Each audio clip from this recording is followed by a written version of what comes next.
तो गाइस देश में नई एजुकेशन पॉलिसी आ चुकी है और इसमें जो हमारी पुरानी एजुकेशन पॉलिसी थी उसको काफ़ी हद तक चेंज किया गया है, या फिर यूँ कहिए कि उसको पूरा ही बदल दिया गया है। तो आइए जानते हैं कि क्या रिफॉर्म्स किए गए हैं हमारी नई एजुकेशन पॉलिसी 2020 में and what's are the major things to know about. तो देखिए, हमारे देश में आज दिन तक बस 3 बार ही एजुकेशन पॉलिसीज़ को इंट्रोड्यूस कराया गया है। सबसे पहली बार इन 1968, देन इन 1986 राजीव गांधी के टाइम पर, और third one in 2020 the Narendra Modi's era. इस नई एजुकेशन पॉलिसी की जो 2 सबसे बड़ी बातें हैं वो ये है कि पहली 6% of GDP to the education sector, यानी कि हमारे जीडीपी का 6% जो है वो अब एजुकेशन सेक्टर को जाएगा, जो कि एक बहुत ही बड़ी बात है। और दूसरा बड़ा चेंज ये है कि 10+2 का जो सिस्टम है जो अब तक फॉलो होता आया है उसको बदल के 5+3+3+4 के सिस्टम में उसको बदल दिया गया है, और अब से ये 5+3+3+4 का सिस्टम हमारे देश में फॉलो होगा। तो पहले बात करते हैं 6% of GDP expenditure on education की। तो 1968 में जब इंदिरा गांधी हमारे देश की प्राइम मिनिस्टर थी तब कोठारी कमेटी को बनाया गया था फॉर द एजुकेशनल रिफॉर्म्स, और कोठारी कमेटी ने जो गाइडलाइंस दी थी, जो आइडियाज़ बताए थे, उन्हीं के ऊपर चल के 1968 के एजुकेशन पॉलिसी को लिखा गया था। कोठारी कमेटी की लगभग सारी बातों को माना गया, पर कोठारी कमेटी ने ही एक और आइडिया सजेस्ट किया था कि अगर हमारे देश को प्रॉपर तरीके से डेवलप होना है तो 6% जो जीडीपी का है वो एजुकेशन सेक्टर को देना ही पड़ेगा। पर बड़े ही अफसोस की बात है कि कोठारी कमेटी की लगभग सभी बातों को माना गया सिवाय इस 6% ऑफ जीडीपी एक्सपेंडिचर के।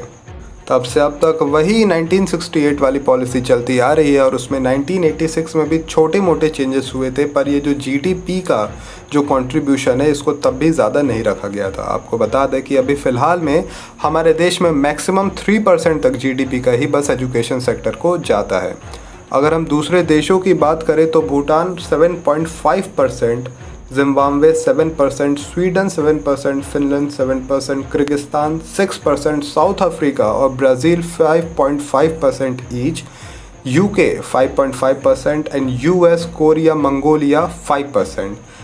ये सभी देश इतना अपने जीडीपी का कंट्रीब्यूट करते हैं टू द एजुकेशन सेक्टर। अगर हम इस मामले में देखें तो हम भूटान और जिम्बाब्वे जैसे देशों से भी काफ़ी पीछे हैं। फिनलैंड जो कि 7% अपनी जीडीपी का कंट्रीब्यूट करता है, उसके एजुकेशन सिस्टम को one of the finest in the world माना जाता है इन द एजुकेशनल रिफॉर्म्स। तो फाइनली अच्छी बात यह है कि अब इंडिया ने भी एजुकेशन सिस्टम के एजुकेशन सेक्टर की इंपॉर्टेंस को समझा है कि क्यों उसमें जीडीपी का कंट्रीब्यूशन देना बहुत ही ज़्यादा ज़रूरी है, और अब जाके फाइनली 6% जीडीपी का जो एक्सपेंडिचर है वो हमारे एजुकेशन सेक्टर को जाएगा। देखिए, जो 6% ऑफ जीडीपी है इससे बहुत ही सारे डेवलपमेंट होंगे हमारे एजुकेशन सेक्टर में। जैसे कि सबसे पहले तो ये किया जाएगा कि जो हमारे गवर्नमेंट कॉलेज है उनके जो इंफ्रास्ट्रक्चर है उसको बदला जाएगा, गवर्नमेंट स्कूल्स के इंफ्रास्ट्रक्चर को बदला जाएगा, और जैसा कि जो अभी रूल्स आए हैं कि 5+3+3+4 का जो सिस्टम अप्लाई किया जाएगा उसके लिए एक मेजर चेंज की ज़रूरत है in the infrastructure in the education system,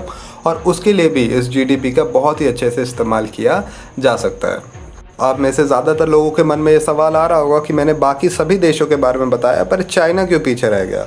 तो देखिए, जो चाइना है वो कोई फिक्स आंकड़ा नहीं बताता है कि वो कितना ज़्यादा कंट्रीब्यूट करता है, फिर भी जो उनके ऑफिशियल्स कभी कभार स्टेटमेंट देते हैं उससे ये पता चलता है कि वो अप्रॉक्स हर साल 4% की जीडीपी के ऊपर कंट्रीब्यूट करते हैं।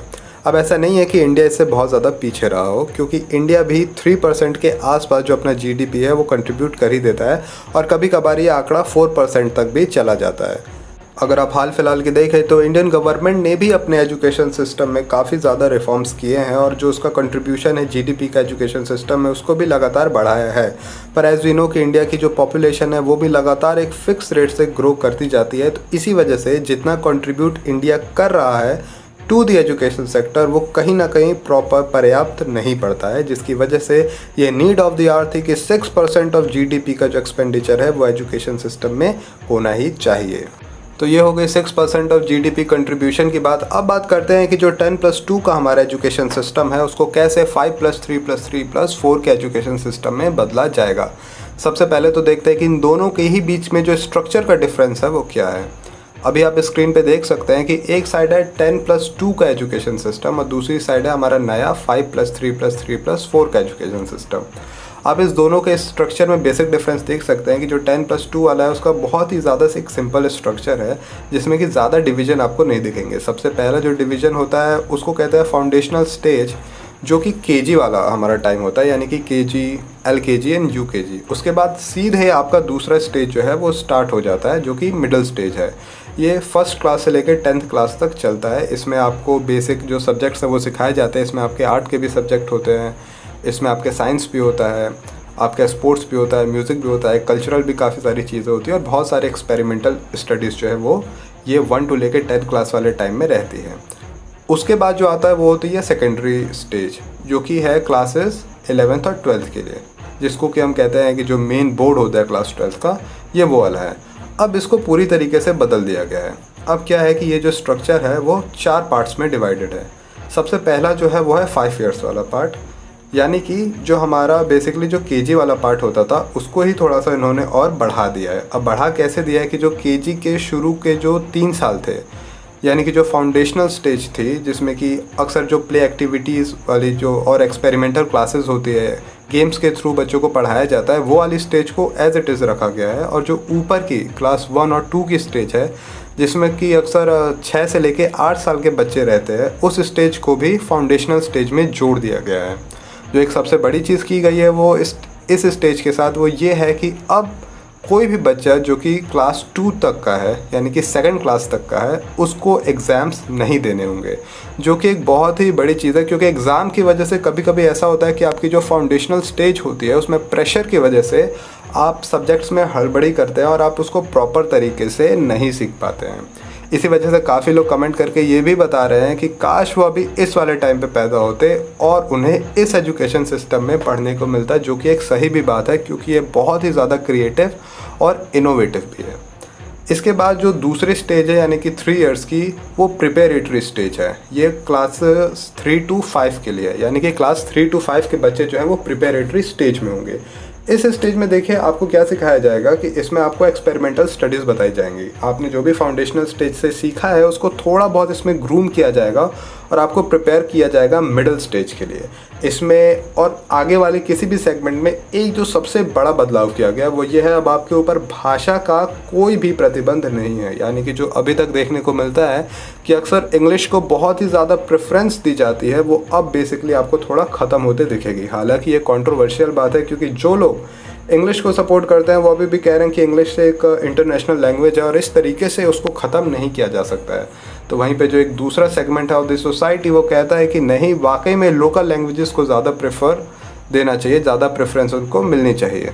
तो ये आगे देखने वाली बात होगी कि क्या ये जो डिसीजन है ये फाइनल होता है या फिर इसमें चेंजेस होते हैं। पर फिलहाल के लिए जो इसके बाद जो दूसरा सेगमेंट है प्रिपरेटरी स्टेज का, ये क्लासेस 3 to 5 के लिए और इसमें आपको एक्सपेरिमेंटल क्लासेस ही कराई जाएंगी।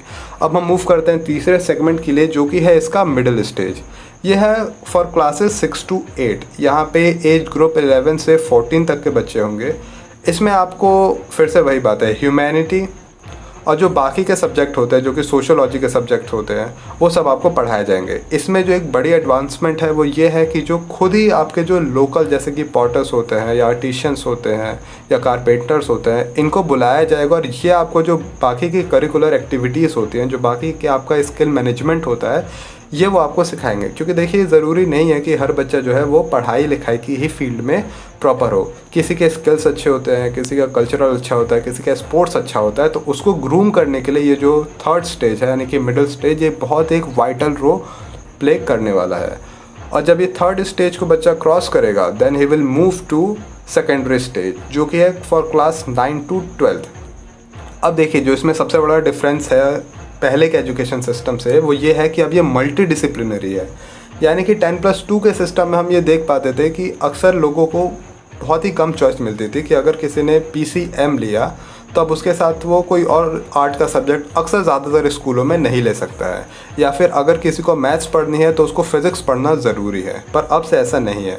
यानी कि अगर आपने सिर्फ फ़िज़िक्स पढ़नी है तो आप फ़िज़िक्स ले सकते हैं, उसके साथ आप मैथ्स में मान लो कि आपको इंटरेस्ट नहीं है तो आप मैथ नहीं भी लोगे। आपको आर्ट्स में किसी सब्जेक्ट में इंटरेस्ट है, फॉर एग्जांपल हिस्ट्री, तो आप फिज़िक्स को हिस्ट्री के साथ पढ़ सकते हो।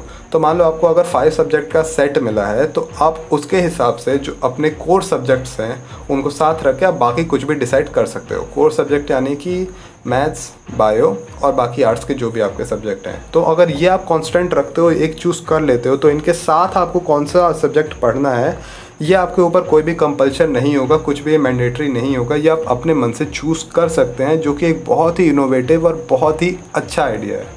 ये ऐसा नहीं है कि सिर्फ ये इंडिया में है, जो यूएसए है वहाँ पे भी ये बात सीधे देखने को मिलती है कि वहाँ पे कोई भी ऐसा बाउंडेशन नहीं होता है कि जो सेकेंडरी में है उस बच्चे को मैथ्स के साथ फिज़िक्स और केमिस्ट्री पढ़ना ज़रूरी है, या मान लो आपने बायो लिया है तो आपको फिज़िक्स और केमिस्ट्री पढ़ना ज़रूरी है।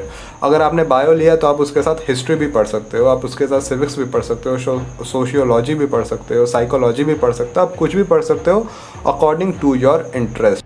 तो ये थे कुछ बड़े बदलाव जो कि हमारी एजुकेशन पॉलिसी में किए गए हैं। आपको जाते जाते बता दें कि जो हमारी HRD मिनिस्ट्री थी, यानी कि ह्यूमन रिसोर्स डेवलपमेंट मिनिस्ट्री थी, उसका नाम भी अब बदल दिया गया है और अब ये मिनिस्ट्री ऑफ एजुकेशन कही जाएगी। इसी के साथ ये वाला जो न्यू एजुकेशन पॉलिसी ऑफ 2020 है, इसको 2 कमिटीज़ की कंसल्टेशन के साथ बनाया गया है, जिसमें एक है the committee for evolution of the new education policy, जिसको कि मई 2016 में बनाया गया था, और जो दूसरी कमेटी है वो है the draft committee of national education policy, जिसको कि 2017 में बनाया गया था। इसी के साथ साथ 2.5 लाख से ज़्यादा ग्राम पंचायत, 6,600 से ऊपर ब्लॉक्स और 670 से ऊपर डिस्ट्रिक्ट की सलाह ली गई है इस एजुकेशन पॉलिसी को बनाने के लिए। तो ये था एनालिसिस हमारी इस नई एजुकेशन पॉलिसी ऑफ 2020 के लिए। वीडियो अच्छा लगे तो वीडियो को लाइक कीजिए, शेयर कीजिए, कमेंट करके अपना रिव्यू ज़रूर बताइए।